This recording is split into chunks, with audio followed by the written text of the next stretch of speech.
नमस्कार, TV6 news network में आपका स्वागत है। मैं हूं आपके साथ गीतू चौहान। आप देख रहे हैं प्राइम डिबेट। उत्तराखंड के उत्तरकाशी में निर्माणाधीन टनल में 40 मजदूरों के फंसे होने की खबर आपको पता ही होगी, लेकिन इन मजदूरों को बचाने के लिए क्या ठोस कदम उठाए जा रहे हैं या फिर सिर्फ एक्सपेरिमेंट किए जा रहे हैं?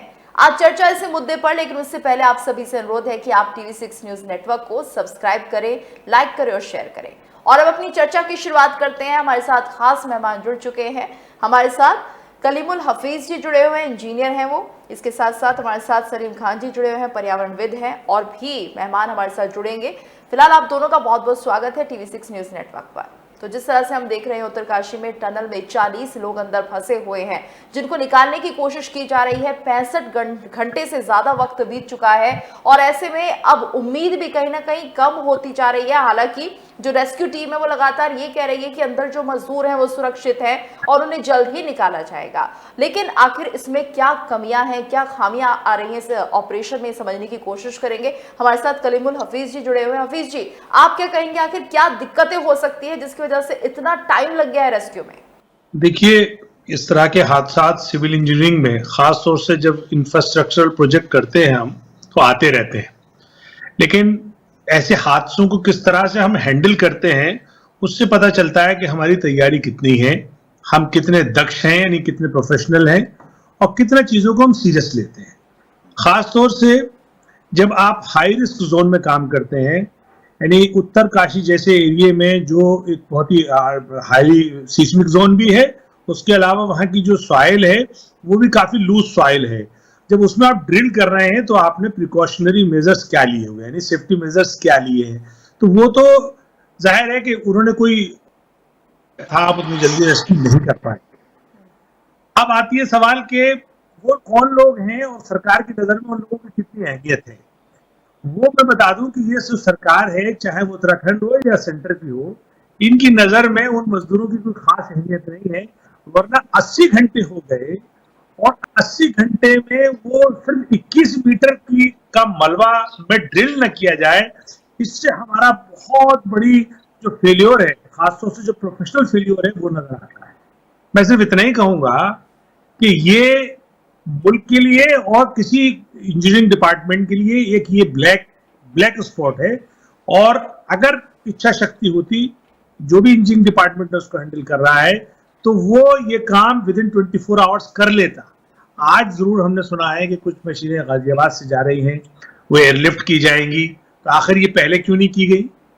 दूसरा, फिर कोई थाईलैंड की एजेंसी है जिसने वहां पे जो गुफा में लोग फंस गए थे उनको निकाला था, उनसे बात चल रही है। क्योंकि जो असल सरकार है वो सब चुनाव में व्यस्त है। वो मध्य प्रदेश में और राजस्थान में, उनमें प्रधानमंत्री से लेकर सारे डिपार्टमेंट के लोग वहां मौजूद हैं, उनका इस पर कोई लेना भी नहीं है। और दूसरी बात यह कि वो जो मजदूर छुपे हैं वो आम भारतीय हैं, उनकी कोई खास इस सरकार की नजर में अहमियत नहीं है, इसलिए इतना डिले आया। और उसी की वजह यह भी हुई कि आज मजदूरों ने वहां पे धरना दिया, बाकायदा हंगामा हुआ, फिर सरकार थोड़ी सी जागी और उसने हाथ पैर मारे हैं और उसने कहा है कि अब हम 800 mm के जो पाइप डाल रहे हैं उसको हम जल्दी से जल्दी कोशिश करेंगे डालने की और उनको रेस्क्यू करने की। मैं सिर्फ इतना ही कहूंगा, ये प्योर फेल्योर है सरकार का, प्योर फेल्योर है इंजीनियरिंग डिपार्टमेंट का, और सबसे बड़ा फेल्योर है सरकारों की इच्छा शक्ति का।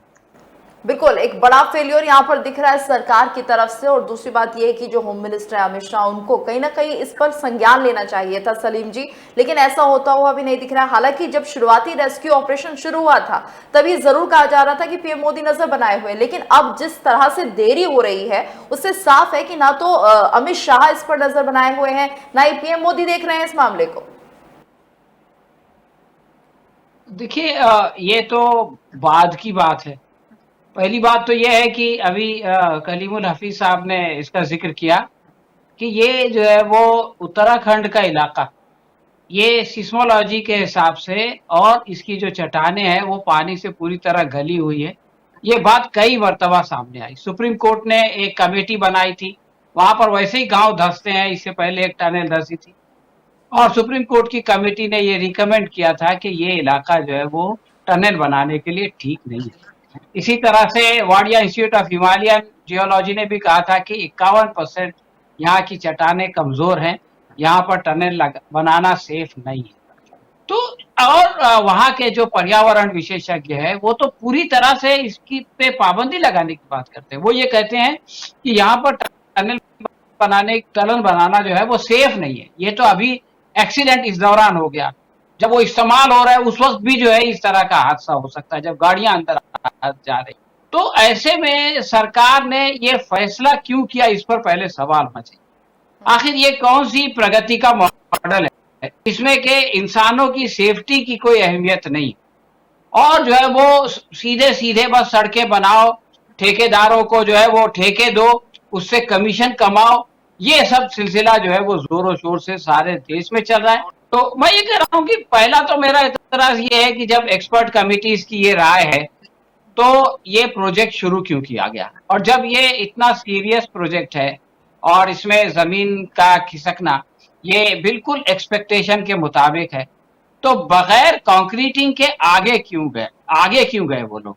जैसे आपको टनल की कंस्ट्रक्शन के बारे में अगर अंदाजा हो तो टनल कंस्ट्रक्शन का तरीका ये है कि पहले जो है वो काटा जाता है और फिर उसके बाद प्लास्टर किया जाता है। तो जितना हिस्सा कटता है उसके बाद उसकी प्लास्टरिंग होती है और उसके बाद ही आगे का काम शुरू होता है, यानी आगे जमीन का कटना शुरू होता है। ये बरसों पुरानी, मतलब मैं समझता हूं कि 100 साल पुरानी टेक्नोलॉजी है जी। यहाँ पर यह हुआ कि ये लोग काटते चले गए और प्लास्टरिंग के पहले आगे चले गए। यानी आप ये देखिए कि जहां से उसका दहाना है, जहां से वो दाखिल हुए हैं और जहां पर वो फंसे हुए, उसके बीच का हिस्सा कोलैप्स हुआ है। अगर वहां पे प्लास्टरिंग की गई होती तो ये कोलैप्स नहीं होता। तो ये इसमें दो चीजें, एक तो ये कि गलत जगह पर ये लोग इस प्रोजेक्ट को चला रहे हैं, जितनी प्रिकॉशंस लेने चाहिए वो प्रिकॉशंस नहीं लिए गए, और दूसरी बात यह है कि जल्दबाजी में या ये है कि सेफ्टी मेजर्स को अवॉइड करके, निगलेक्ट करके ये लोग आगे चले गए और आगे चलकर इन्होंने 40 मजदूरों को जो है उनकी जानों को रिस्क में डाल दिया।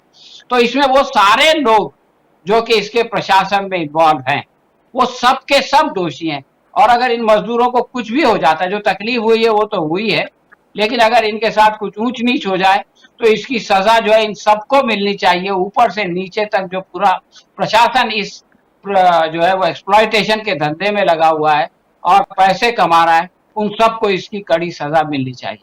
बिल्कुल। और हमारे साथ एक और मेहमान जुड़ चुके हैं, शंकर भाटिया जी, वरिष्ठ पत्रकार हैं, वो हमारे साथ बने हुए हैं। शंकर जी, आपसे हम ये जानना चाहेंगे, क्योंकि आप देहरादून में हैं, सब ज़्यादा अच्छी तरह से इस स्थिति को समझते हैं, बता सकते हैं कि फिलहाल क्या कुछ अपडेट है मौके का, वहां पर किस तरह से काम चल रहा है? क्योंकि काफी तेजी होने की बात कही जा रही थी रेस्क्यू ऑपरेशन में, लेकिन ऐसा होता हुआ नहीं दिख रहा है। तो सबसे बड़ी बात ये मानी जा रही थी कि ड्रिलिंग मशीन पहुंचे, वो कल पहुंच गई थी, रात में उसने काम भी शुरू किया, लेकिन केवल 7 मीटर ही केवल वो बढ़ पाई, खोद पाई और वहीं रुक गई।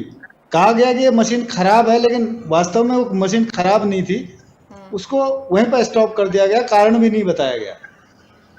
उसके बाद नई मशीन की खोज शुरू हुई और वायुसेना की एक 25 टन की मशीन जो है वो लाई गई है, एयरलिफ्ट की गई है गाजियाबाद से, और उसको जो है चिन्याली सौड़ निकटवर्ती जो हवाई अड्डा है वहाँ तक वो पहुँच चुकी थी शाम तक, और उसे घटनास्थल पर ले जाने के प्रयास किए जा रहे हैं। और माना जा रहा है कि जब ये मशीन वहाँ पहुँचेगी तो ये भारी मशीन है, 25 टन की मशीन है, और ये 1 घंटे में 4 से 5 मीटर तक मलबा निकाल सकती है।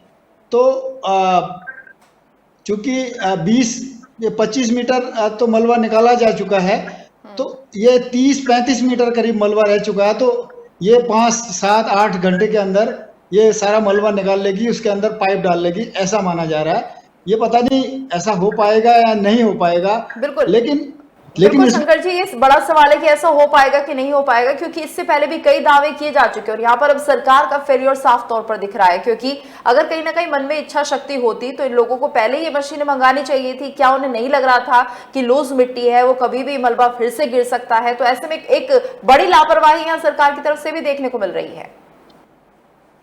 एक जो सबसे बड़ी समस्या ये आ रही है कि जितना मलबा निकाल रहे हैं उससे ज्यादा मलबा नीचे गिर रहा है।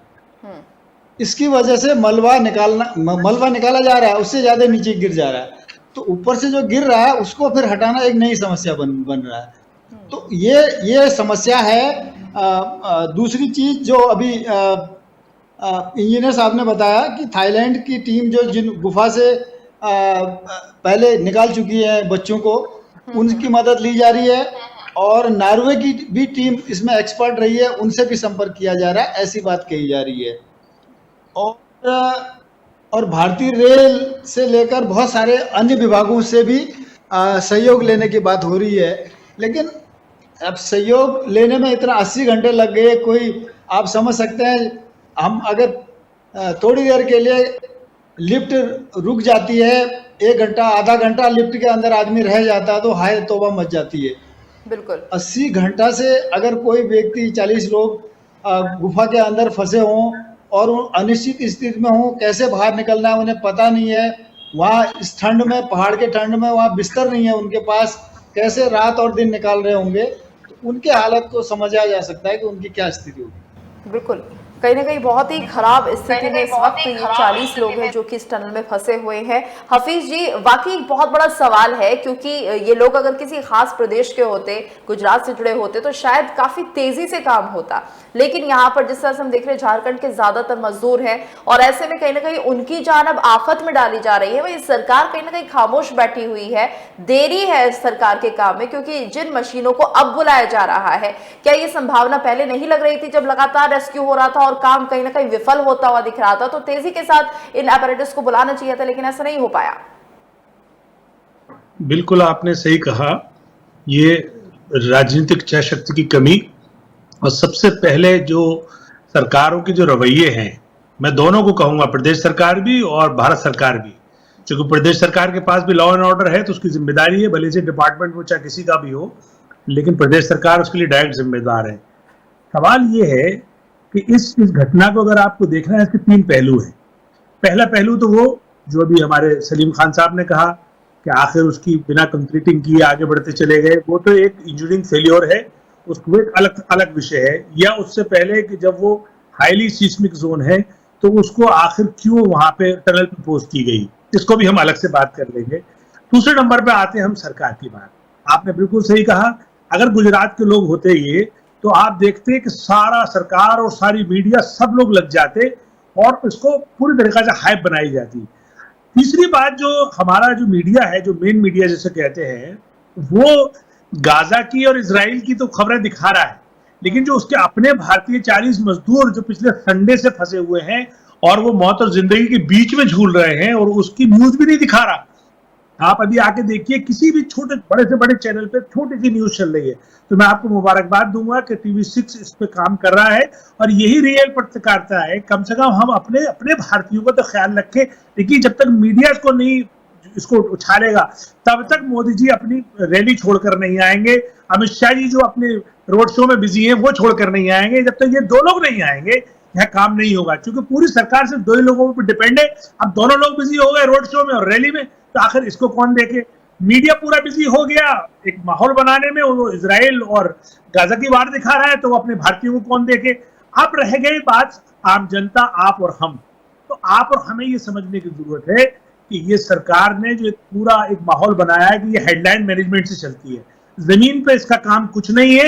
ये विश्व गुरु होने का दावा करती है और ये अपने 40 फंसे हुए मजदूरों को, सिर्फ टनल में फंसे हुए, वो भी सिर्फ 40 मीटर का उनमें मलबा था, 20 मीटर निकल चुका। अगर आप 80 घंटों में 20 मीटर का मलबा नहीं निकाल सकते, 800 या 900 mm का पाइप नहीं डाल सकते, तो आप कौन सी विश्व गुरु होने की बात करते हैं? आप कौन सी टेक्नोलॉजी की बात करते हैं? आपका मुकाबला चीन से कैसे हो सकता है अगर आप इस लेवल पे फेलियर है आपका?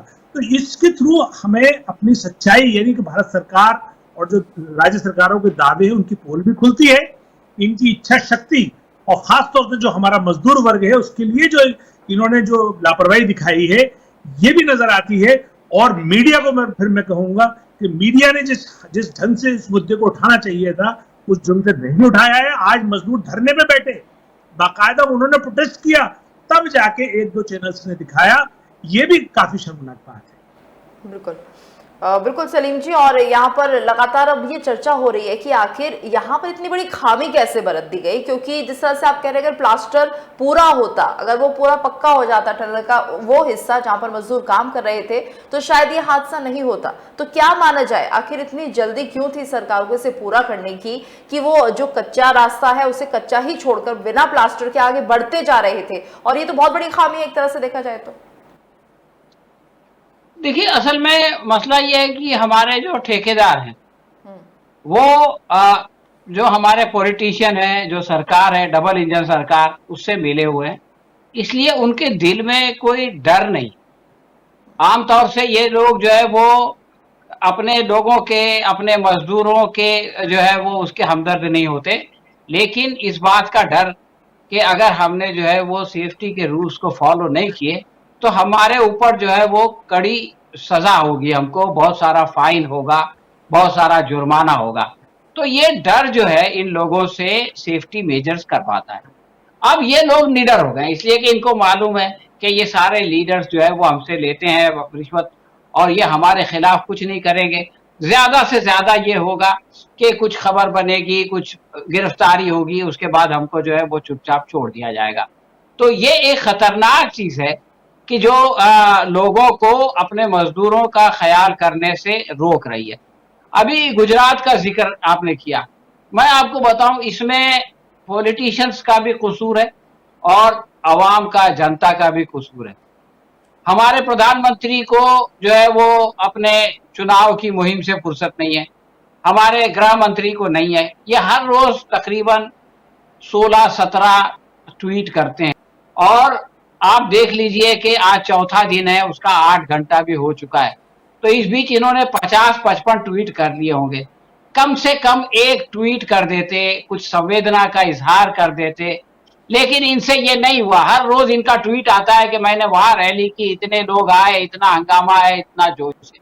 तो एक तो इनका ये मामला है।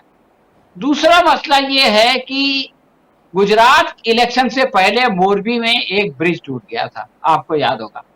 उस वक्त मोदी जी गुजरात में ही थे, वो जो है वो साउथ गुजरात में किसी फंक्शन के अंदर थे और नॉर्थ गुजरात में, सौराष्ट्र में एक ब्रिज टूट गया और उसके अंदर 135 लोग मारे गए, 180 लोग जख्मी हुए। मोदी जी 24 घंटे तक खामोश रहे, वहां आए अपने प्रोग्राम के लिए अहमदाबाद, और उसके बाद लोगों ने उनको शायद वो दिलाई कि भाई आप क्या कर रहे हो। तो वो मोरबी गए और मोरबी जाकर के उन्होंने कुछ अस्पताल में ड्रामा किया, कुछ बड़ी बड़ी बातें की, और लोगों को ये उम्मीद थी कि कम से कम सौराष्ट्र के लोग, और वो जिस आ रहा था वो भी बीजेपी से बहुत करीब था, ये बात भी सबके सामने आ गई। यानी बीजेपी का ही एक आदमी था जिसकी गलती की वजह से वो ब्रिज टूटा था। तो लोगों को यह उम्मीद थी कि पूरे गुजरात में उसका कुछ ना कुछ प्रभाव पड़ेगा, या कम से कम सौराष्ट्र के अंदर बीजेपी को इससे कुछ ना कुछ नुकसान होगा। लेकिन आपको ये जान के ताज्जुब होगा कि मोरबी में भी लोगों ने बीजेपी को जिता दिया। तो हमारे लोगों को इसमें कोई खास, आम लोगों को दिलचस्पी नहीं है कि इन लोगों के फेलियर की वजह से कितनी जानें जाती हैं, कितने लोग जख्मी होते हैं। वो जो है वो बिल्कुल भावनात्मक अंदाज में वोट देते हैं, और ये बात सरकारों को मालूम है कि हम बहुत आसानी को बेवकूफ बना सकते हैं, इसलिए उनको किसी की पड़ी नहीं है, किसी की सेफ्टी की पड़ी नहीं है। वो अपनी ऐश कर रहे हैं, भाषण कर रहे हैं और आवाम को बेवकूफ बना रहे हैं। तो इसमें एक तो पॉलिटिशियंस को अपने आप को ठीक करना पड़ेगा, दूसरे जनता के अंदर ये जागरूकता पैदा होनी चाहिए कि ऐसे लोगों को वो सजा दे। उनको एक बार अगर इलेक्शन हारेंगे तो आइंदा जो है वो थोड़ा वो चिंतित होंगे। अब तो वो लोग एकदम ही बेपरवाह हो गए हैं। तो इस लिहाज से मैं ये समझता हूं कि ये जो घटना हुई है ये हमारे लिए एक अलार्म है, एक घंटी है कि कल को कोई बड़ा हादसा हो सकता है जिसमें बहुत सारे लोगों की जानें जा सकती हैं। और जनता को, ऐसे लोगों को अगर हमने इनमें सबक नहीं सिखाया, अगर हमने बड़े पैमाने पर कोई धरना मोर्चा नहीं किया, इनके रास्ते नहीं बंद कर दिए, तो तब तक कि ये लोग जो है वो सुधरने वाले नहीं। जी शंकर जी, फिलहाल अगर हम बात करते हैं मौजूदा स्थिति की, तो हम ये भी देख रहे हैं कि जो लोग रेस्क्यू में लगे हुए हैं, जो रेस्क्यू टीम है, वो भी लगातार कहीं ना कहीं अब थकान और अनिद्रा की शिकार हो रही है। कहा यह भी जा रहा है इसी की वजह से जो काम है वो थोड़ा स्लो डाउन हो रहा है। हालांकि अब शिफ्ट लगाने की बात कही गई है कि सभी की शिफ्ट लगाई गई है जो भी रेस्क्यू टीम का हिस्सा है, लेकिन आपको नहीं लगता 3-4 दिन हो चुके हैं और ऐसे में अब काम और डिले होगा, क्योंकि जो रेस्क्यू कर रहे हैं वो भी लगातार थक रहे हैं। मैं अभी आपको बताऊं, हमारे मित्र हैं पत्रकार बड़कोट, जिस एरिया में सुरंग बन रही है वहीं से, उत्तरकाशी का टाउन है बड़कोट, वहीं के रहने वाले हैं सुनील थपलिया। उनसे मैंने वहाँ का डेवलपमेंट लिया था, तो उनके बातों से भी लगा कि बहुत निराश वो हैं, कि किस तरह से निराशा है। बोले कुछ नहीं होने वाला, सब खत्म हो गया, कोई कुछ नहीं करने वाला है, नहीं कोई प्रशासन और जो कॉन्ट्रैक्ट वाली जो टीम है, जिसके पास कॉन्ट्रैक्ट है और प्रशासन के बीच कहीं भी कोई किसी तरह का तालमेल नहीं दिखता है। सबसे बड़ी समस्या तालमेल का न होना है। और जब जो टीम इसमें लगी हुई है, राहत बचाव कार्य में लगी हुई है, अलग अलग हिस्सों से, जिला प्रशासन है, पुलिस है, और एनडीआरएफ है, एसडीआरएफ है, और आईटीबीपी की टीम है, और जो कंपनी है जो उसका काम कर रही है, इन सारे लोगों के बीच जब तक एक बेहतर तालमेल नहीं होगा, तब तक आप किसी बेहतर काम की उम्मीद नहीं कर सकते हैं। तो मुझे उनकी बात से लगा कि वास्तव में जो सबसे बड़ी समस्या है, मशीनों की तो है, हैवी मशीनों की ज़रूरत है, क्योंकि जो मशीन अब तक पहुंची है वो 7 मीटर से आगे नहीं बढ़ पाई, तो हैवी मशीन की ज़रूरत है, लेकिन तालमेल की भी उतनी ही ज़रूरत है। लेकिन जो सबसे बड़ी समस्या यहाँ पर आई है वो ये है कि लूज जो मटेरियल है सुरंग के ऊपर से जो गिर रहा है लगातार, हटाने से भी ज़्यादा मलबा वहाँ पे गिर रहा है, वो सबसे बड़ी समस्या बना हुआ जी। और वहीं शंकर जी, खबर ये भी सामने आ रही थी कि कुछ मजदूर हैं जिन्हें काफ़ी अंदर जो है उन्हें परेशानी होती दिख रही है, कुछ की तबीयत बिगड़ रही है, क्योंकि वाकई बहुत लंबा वक्त बीत चुका है, और अगर ऐसे ही हालात बने तो कहीं ना कहीं अब जो उनके परिजन हैं वो भी निराश होते हुए दिख रहे हैं। निश्चित रूप से परेशान होंगे लोग, और क्योंकि अंदर की चीज़ें बताई नहीं जा रही है कि कौन है क्या है। ये कहा जा रहा है कि हम बात करा रहे हैं गांव वालों से, इष्ट मित्रों से, जो उनके पहचान के लोग हैं या परिवार के लोग हैं, उनसे बात करा रहे हैं, ये बात कही जा रही है। लेकिन अंदर 80 घंटा यदि उनको किसी सुरंग के अंदर रखा जाएगा, चारों तरफ से कोई उम्मीद दिखाई नहीं देगी और किसी भी तरह का कोई रोशनी उनको नज़र नहीं आ रही है, तो बहुत सारे लोगों की तबीयत खराब होगी। ये रिपोर्ट आई नहीं है, इस तरह की बात कोई बता नहीं रहा है, इसलिए एक्यूरेट इस पर कुछ कहा नहीं जा सकता है। वो तभी पता चलेगा जब वो ड्रिल होके मशीन अंदर चली जाएगी, पाइप अंदर चला जाएगा, लोग बाहर आएंगे, तभी निश्चित तौर पे पता चल पाएगा कि वास्तव में स्थिति है क्या। ठीक है सर। हफीज जी, आपको क्या लगता है कि फिलहाल क्या कुछ दिक्कतें हो सकती हैं अगर इस तरह की कंस्ट्रक्शन साइट होती है, अगर हिली एरिया है और जहां पर टनल बनी हुई है और लगातार मिट्टी गिर रही है, तो ऑप्शंस क्या बचते हैं? क्योंकि जैसे जैसे मलबा हटाया जाएगा, लूज मिट्टी है वो और ज्यादा गिरेगी। आपको क्या लगता है टेक्निकली हम कैसे इस बात को समझें?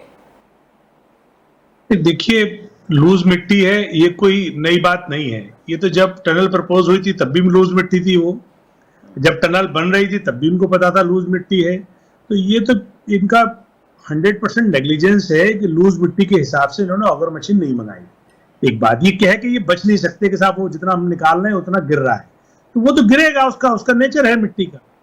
अब आइए कि ये बहुत बड़ा डिजास्टर है।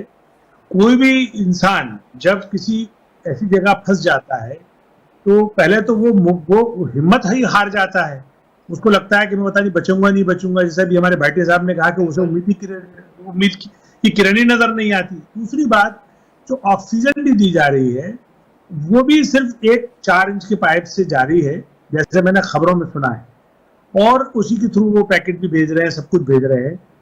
लेकिन इश्यूज बहुत सारे हैं, सिर्फ ऑक्सीजन का मसला नहीं है।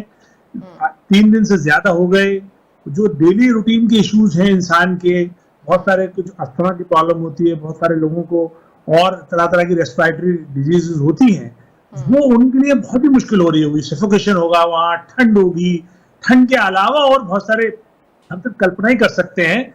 मैं सिर्फ आपके चैनल पे बैठ के ये दुआ करूंगा कि ऊपर वाला सब कुछ ठीक रखे, सब लोग स्वस्थ और सकुशल वापस आए।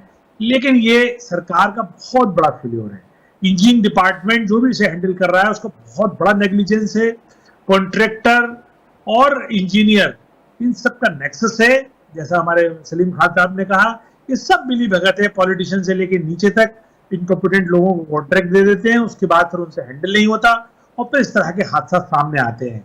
ये जरूर है कि जो हादसा हुआ है वो यकीनन कॉन्ट्रैक्टर का या इंजीनियरिंग डिपार्टमेंट का या उनका फेल्योर मान लें, लेकिन उसके बाद जो हैंडल नहीं हुआ, 80 घंटे से ज्यादा नहीं 84 घंटे हो चुके हैं और अभी तक वो हैंडल नहीं हुआ है। इससे हमारी सरकार और हमारी जो बहुत बड़ी जो हम अपने आप को पावर मान बैठे हैं, उस पर सवालिया निशान लग रहा है कि क्या हमारे पास इतनी टेक्नोलॉजी नहीं है, क्या हमारे पास इतना तालमेल, इतना आपस में कोऑर्डिनेशन नहीं है कि हम अपनी बड़ी से बड़ी मशीन लगा के वहां 80 मजदूरों को 40 मजदूरों को बचा सके।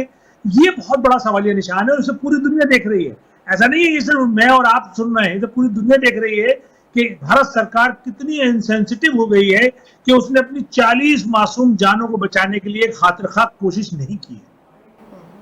जी सलीम जी, क्योंकि जिस तरह से अब फिलहाल हम ये हालात देख रहे हैं, तो ये समझा जाए कि आगे भी अगर इस तरह का निर्माण यहाँ पर होता रहा तो वो भी सेफ नहीं होगा, क्योंकि आप तो बता रहे हैं कि सिस्मोलॉजी के हिसाब से ये जगह बिल्कुल पर्याप्त नहीं है। आगे इसी तरह की दिक्कतें आएंगी, अगर ये टनल बन भी जाती है तो भी कभी हादसा हो सकता है। भाई देखिए, मैंने आपसे पहले भी कहा था कि एक तो सुप्रीम कोर्ट ने कमेटी बनाई थी, जमीनों का धंसना वहां पर बहुत मशहूर है, बहुत सारे गांव खाली किए गए, बहुत सारी दीवारें टूट गई। और पिछला भी जो वाकया हुआ था वो इसीलिए हुआ था कि नीचे से एक टनल जा रही थी और उसने ऊपर के जो है वो हिस्से को, गांव को पूरी तरह से डिस्टर्ब कर दिया। सुप्रीम कोर्ट ने कमेटी बनाई, ये 2021 की बात है। उसने रिकमेंडेशन दिए कि भाई इस तरह की चीजें वहां नहीं होनी चाहिए। वहां के जो एनवायरमेंट की जो संस्थाएं हैं वो ये कहती है कि ये हमारा इलाका इसके लिए सूटेबल नहीं है। और लोग बाग जो है वो वहां पर जाते हैं, मंदिरों में जाते हैं, पूजा स्थलों में जाते हैं, उनके लिए सहूलत देना जो है वो सरकार की जिम्मेदारी है, लेकिन उसके लिए लोगों की जान को रिस्क में नहीं डाला जा सकता। अगर जो है कोई आदमी 4 घंटे में पहुंचता है तो उसके बजाय 6 घंटे में पहुंच जाए, 10 घंटे में पहुंच जाए, तो कोई बहुत बड़ा मुश्किल नहीं आने वाली है। ऐसा नहीं है कि वहां पर कोई जो है वो बहुत बड़ा, मतलब ये कि कोई इंडस्ट्रियल एक्टिविटी हो रही है या कोई बिजनेस एक्टिविटी हो रही है। वो एक लेजर एक्टिविटी है, उसमें टाइम का थोड़ा ज्यादा लग जाना, कम लग जाना, ये कोई बहुत बड़ी बात नहीं है। लेकिन मसला ये है कि इन इश्यूज को जो है वो भुनाया जा रहा है कि भाई हमने 4 धाम मंदिर के लिए इतने बड़े रोड बना दिए, हम बहुत धार्मिक लोग हैं और लोगों को एहसानमंद होना चाहिए हमारा, और हमको वोट देना चाहिए। अपनी सारी नाअहली के बावजूद हमने नौकरी नहीं दी, हमने रोजगार नहीं दिया, हमने महंगाई कम नहीं किया, लेकिन इस तरह की कुछ जो है वो पॉपकॉर्न जो है वो आपको थमा दिए, झुंझुने पकड़ा दिए, इसलिए आप हमको वोट देते रहिए। ये है मसला। और दूसरे, मैंने पहले भी कहा था कि ये एक बहुत बड़ा जो है, पिछली बार सीएजी की रिपोर्ट में ये बात आई थी। सीएजी जो है वो सरकार की जो है वो कंप्ट्रोलर जनरल की रिपोर्ट है, उसके अंदर ये कहा गया कि रोड पर मीटर जितना खर्च होना चाहिए था उससे 5-6 गुना ज्यादा खर्च कर दिया गया। तो सवाल ये है कि इतना ज्यादा खर्च कर दिया गया, ये सरकारी रिपोर्ट कह रही है, तो वो एक्स्ट्रा पैसा कहाँ गया? और वो एक्स्ट्रा पैसा जिन लोगों की जेब में गया है वही लोग जो है वो सारा कुछ मैनेज कर रहे हैं, और वो लोग इस तरह का पैसा कमाने के लिए इस तरह के प्रोजेक्ट चलाते रहेंगे और लोगों की जिंदगियां जो है उससे खतरे में पड़ती रहेंगी। बिल्कुल। शंकर जी, आपसे हम जानना चाहेंगे, फिलहाल अभी जो रेस्क्यू ऑपरेशन चल रहा है, क्या कुछ इसको लेकर जानकारी मिल रही है? कितनी तेजी के साथ काम होता हुआ दिख रहा है? अब तो रेस्क्यू ऑपरेशन जो लेटेस्ट जो मशीन आ रही है वायुसेना वाली 25 टन की जो मशीन है वो वहाँ से रवाना हो चुकी है चिनली सौड़ हवाई अड्डे से। उसी पर निर्भर है कि वो मशीन कब तक काम शुरू करेगी। बताया जा रहा है कि रात तक वो मशीन काम शुरू कर लेगी और 1 घंटे में बता रहे हैं कि 5 मीटर तक वो मलबा निकाल पाएगी ड्रिलिंग करके। तो इस तरह का अनुमान लगाया जा रहा है कि 4 मीटर या 5 मीटर 1 घंटे में निकालेगी। और यदि वो अभी या रात में वो सेट होती है मशीन, तो उसमें शिफ्ट लगा के जो है उसको रात भर चलाया जाएगा और ये मान रहे हैं कि 8 से 10 घंटे के अंदर जो है लोगों को जी। निकाल लिया जाएगा। पहले वाली मशीन को लेकर भी यही कहा जा रहा था कि वो मशीन आएगी और सब कुछ हो जाएगा, लेकिन हुआ कुछ नहीं। 7 मीटर जाके वो मशीन ठहर गई और ये भी नहीं बताया गया कि ठहर क्यों गई, रुक क्यों गई, खराब होगी मशीन बिल्कुल। या और क्या इसी कोऑर्डिनेशन की बात भी लगातार हफीज साहब कर रहे थे कि कोऑर्डिनेशन नहीं है, ना प्रशासन में है, ना सरकार में है, और कहीं ना कहीं इस काम को मॉनिटर नहीं किया जा रहा है। अगर ऐसा होता तो जाहिर सी बात है कि जो संभावित मशीनें हैं जिनसे कि ड्रिलिंग का काम तेजी के साथ होता उन्हें मंगाया जाता, लेकिन तब भी नहीं हुआ। और कहीं ना कहीं एक बड़ी यहाँ पर नाकामयाबी है सरकार की, क्योंकि कहीं ना कहीं इन जिंदगियों को सिर्फ एक तौर पर ऐसे समझा जा रहा है कि ठीक है 40 मजदूर अंदर फंसे हुए, क्योंकि अगर वाकई ये लोग सीरियस होते और दिल से इस काम को करते तो हो सकता है कि इतना लंबा वक्त नहीं लगता। और अभी भी एक टाइमलाइन दे दी गई है कि 1 दिन कम से कम और लगेगा। समझा जा सकता है कि आखिर इन 40 लोगों की जो कि सुरंग के अंदर फंसे हुए किस तरह की हालत होगी और कैसे इनका रेस्क्यू होगा। बहुत बहुत शुक्रिया आप सभी का हमारे साथ इस चर्चा में जुड़ने के लिए। और इसी के साथ प्राइम डिबेट में इतना ही। और ज्यादा खबरों को पढ़ने के लिए और ज्यादा खबरों को जानने के लिए आप हमारे चैनल को लाइक करें, शेयर करें और सब्सक्राइब करें।